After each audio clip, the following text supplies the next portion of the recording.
Hello, everyone. Welcome back to the channel. I hope everyone is doing well. And I see Taro and T. Hello. Thanks to see you. Nice to see you. Kayla.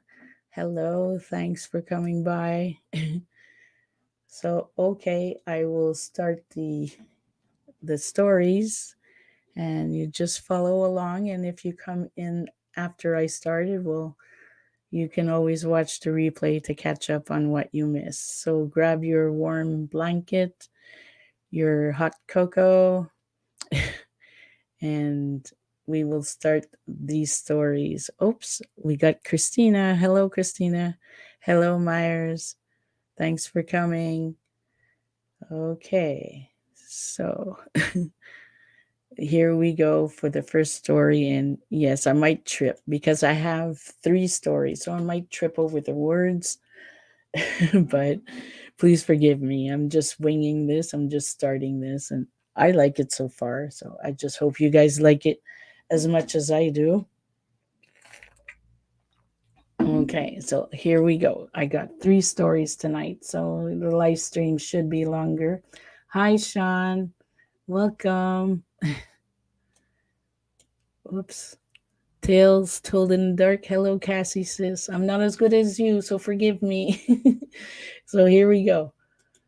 I have three stories about the Illuminati's, the Billingbird group, and what was the other one? I can't remember. I'm so nervous. Anyways, oh, Satan was the other one. Good thing I forgot about him. Okay, so here we go. Uh, Once upon a time, in the shadowy corners of the world, a clandestine group known as the Illuminatis held secret meetings to discuss their ambitious plan for global domination.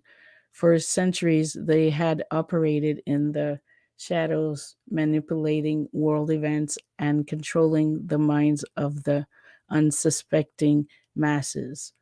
At the center of their dark agenda was a desire for ultimate power and control over humanity. Their symbol, the all-seeing eye, was a consistent reminder of their omniscience and their belief that they were the true architects of the world. Little did the Illuminatis know that there was a force even more sinister and powerful than they could ever imagine, Satan himself. The devil had been watching the Illuminatis from the depths of hell, and he saw an opportunity to make a deal that would grant him even more influence in the mortal realm. One fatal night, as the members of the Illuminati gathered in their dimly lit chamber, a sudden chill filled the air. The room grew darker, and a sinister presence made itself known. It was Satan, the falling angel, standing before them with his menacing red eyes and his cloven hooves. The Illuminati members were in in in initially in shock. Sorry, the Illuminati members were initially in shock, but their apparent their arrogance quickly overcame their fear. They believed they could outweigh even the devil himself. Their leader, a man named Lucas, stepped forward and said, "What brings you here, Satan? Have you come to pledge your loyalty to us?" I have to switch the page a bit. Satan cluckered, his voice dripping with malvoyance. "Oh, quite the opposite, my dear Illuminati. I have a proposition for you." He then outlined his plan in exchange for their unwavering alliance and assistance in spreading quarrels and corruption throughout the world. He would grant them untold riches, power beyond their wildest dreams, and the ability to control the minds of the masses more than ever before. The members of the Illuminati were tempted by the devil's offer. After all, they believed themselves to be the puppet masters of the world, but they saw the potential to become even more powerful with Satan's dark magic at their disposal. Hold on a bit. Gotta put down the rest of the story. Okay. Uh, where was I? Okay. Uh, their Lucas, their leader, agreed to the diabolic pact, sealing it with a blood oath. As the ancient ritual concluded, the Illuminati felt an unholy surge of power coursing through their veins. They believed they had made a deal with the devil that would solidify their control over humanity forever. However, what they didn't realize was that Satan, being the master of deception, had his own hidden agenda. He saw the Illuminatis as nothing more than pawns in his grander scheme to sow quarrels and discard among mortals over time. He substantively manipulated their actions, causing their influence to wane and their power to crumble. As the Illuminati gripped on the world's weakening, they began to suspect that something wasn't meant. They realized too late that they had been duped by the devil himself, who had used their own lust of power against them. In the end, the Illuminati's ambitions were their undoing, and they faded into obscurity. A contrary tale of the perils of seeking power at any cost, and Satan, ever the master of manipulation, continued to roam the earth, sowing quarrels and corruption everywhere he went. A reminder that even the most cunning of mortals could fall victim to the devil's wills. So that's the first story. I hope you understood it without my tripping and all that all the time. So let's see if someone popped in. We got Mei Nang Yang. I'm sorry if I didn't pronounce it properly, your name. Okay, Investigation 13. That's Dom. And who else? I just don't want to. Okay, so I'll continue with the second story. The second story is right there. Okay. In the heat, in the heart of a metropolis, hidden beneath the evern of everyday life, the enigmatic Illuminatis had existed for centuries, a secret society. Their existence was known only to a selected few, and their true purpose surrounded in mystery. Some believed they were puppet masters controlling world events from the shadows, while others dismissed them as mere conspiracy theories. Tripping over my words, my tongue, I should say. At the center of this clandestine organization was a man named Alexander Thorne. He was a brilliant and charismatic figure who had risen through the ranks to become the Illuminati's Grand Master. Alexander believed that the world was tearing on the brink of quarrels and that it was the Illuminati's duty to guide humanity towards a better future. One fateful night, as a storm raged outside the grandiose mansion that served as the Illuminati's headquarters, a heated debate erupted among its members. This thing distance has been growing within the ranks, and some believe that the Illuminati's influence should be used for the common good, while others thought to maintain their grip on power at any cost. As the arguments intensified, Alexander stood at the head of the long oak table, his voice commanding attention. We cannot allow division to weaken us, he declared. Our purpose is to shape the world for the better, to ensure that humanity's future is one of the enlightenment and progress. Hold on, let me put down the page a bit. Okay. But a rival within the organization, a man named Victor, saw a different path. Victor believed that the Illuminati should use their hidden powers to control nations, amass wealth, and manipulate world events for their own gain. He argued passionately for this darker, more self serving vision. The debate went on for hours, but eventually a decision had to be made. The members of the Illuminati were deeply divided, and it seemed that the organization was on the verge of fracturing. In a desperate attempt to maintain unity, Alexander proposed a compromise. The Illuminati would use their influence to shape the world positively, but they would also take measures to protect their interests and maintain their security. It was a delicate balance, one that he believed could satisfy both sides.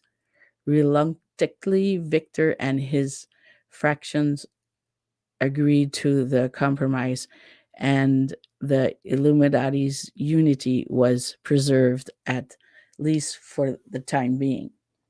Over the years, the Illuminatis continued their secret work, shaping events behind the scenes and striving to influence humanity's trajectory towards a better future. But the tension between Alexander's vision of enlightenment and Victor's hunger for power seemed simmered beneath the surface, threatening to boil over at any moment. Hold on. Let me just put down the page a bit again. As time passed, the world changed and the Illuminati's influence waxed and waned. The faith of humanity hung in the balance, a delicate dance between the pursuit of power and the dream of a brighter future, all orchestrated by the hidden hands of the Illuminati. The question remained, would their secrets remain hidden, or would their divided ambitions ultimately led to their downfall? So that's the second story. I'm going to check who's came in. Oh, thank you, Dom, for saying that. Make sure to hit the button. Okay, nobody else new came in. That's okay. I'll continue with the last story. So here we go with the last one. I'm going to just put it higher. Okay.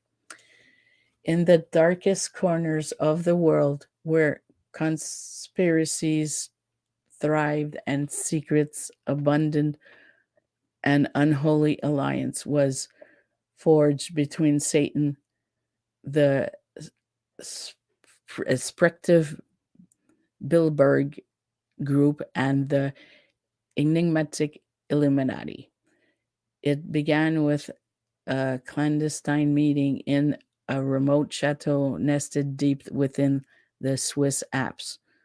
The Bilderberg Group, an organization known for its annual gatherings of influential individuals from the worlds of politics, finance, and industries, had long been suspected of pulling the threads of global power. Among its members was a man named Damien Blackwood, who harbored a secret of profound darkness.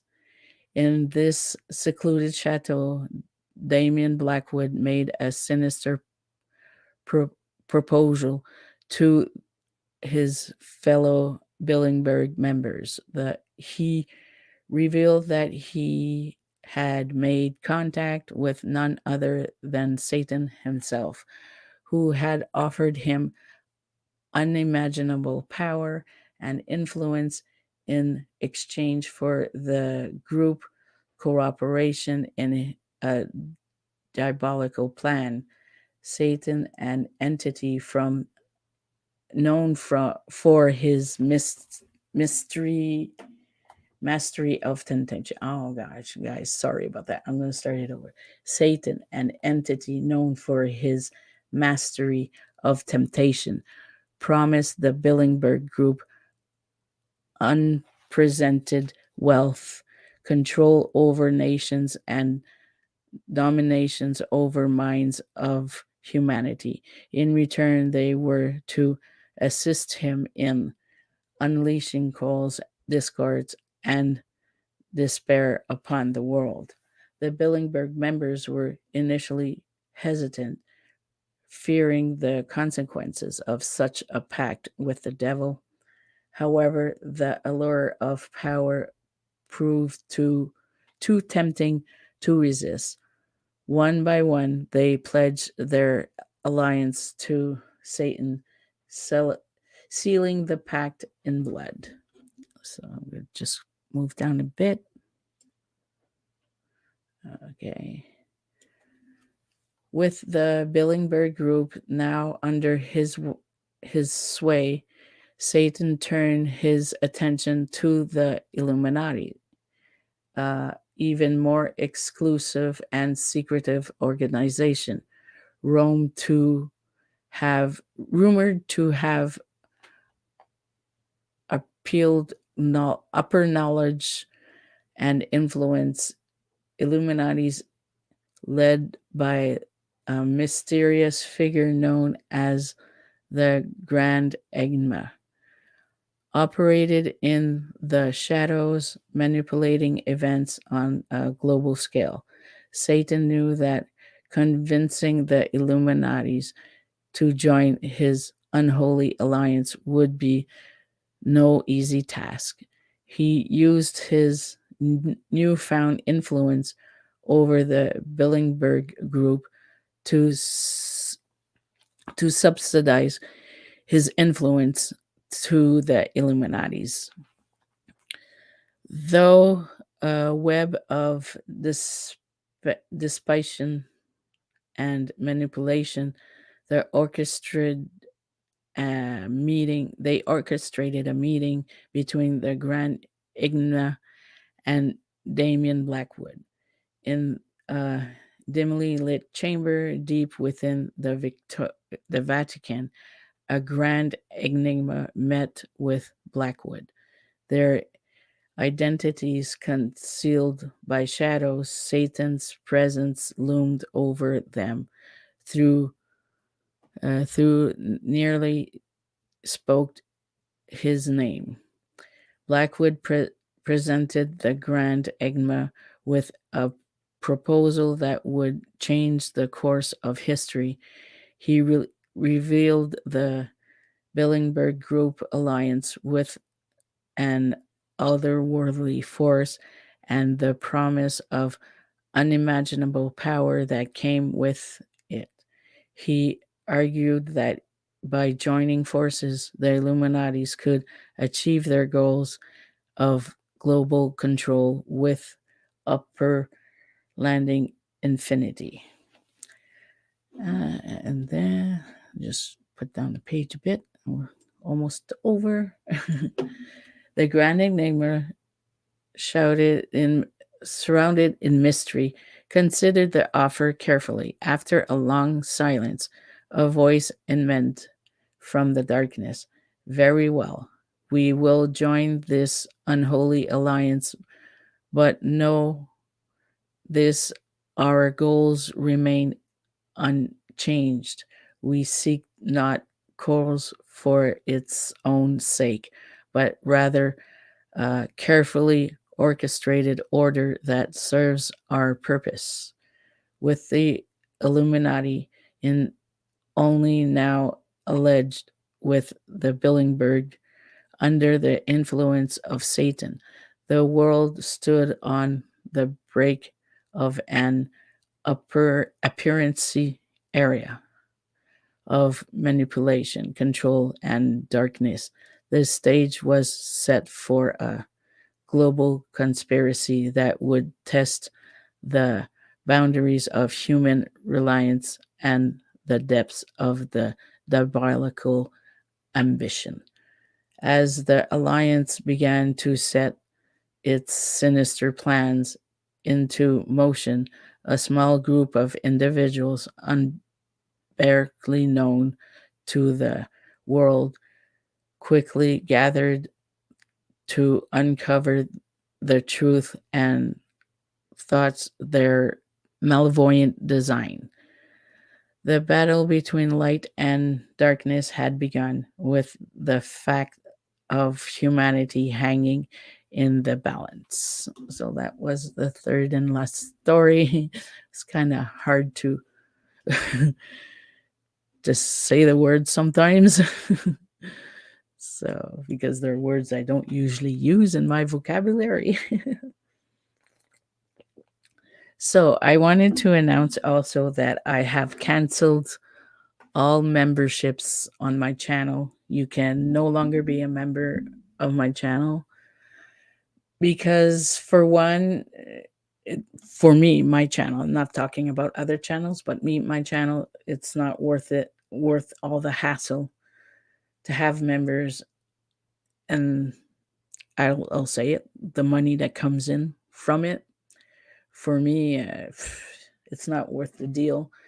And there's too much work to do in there and some harassments from other people and stuff.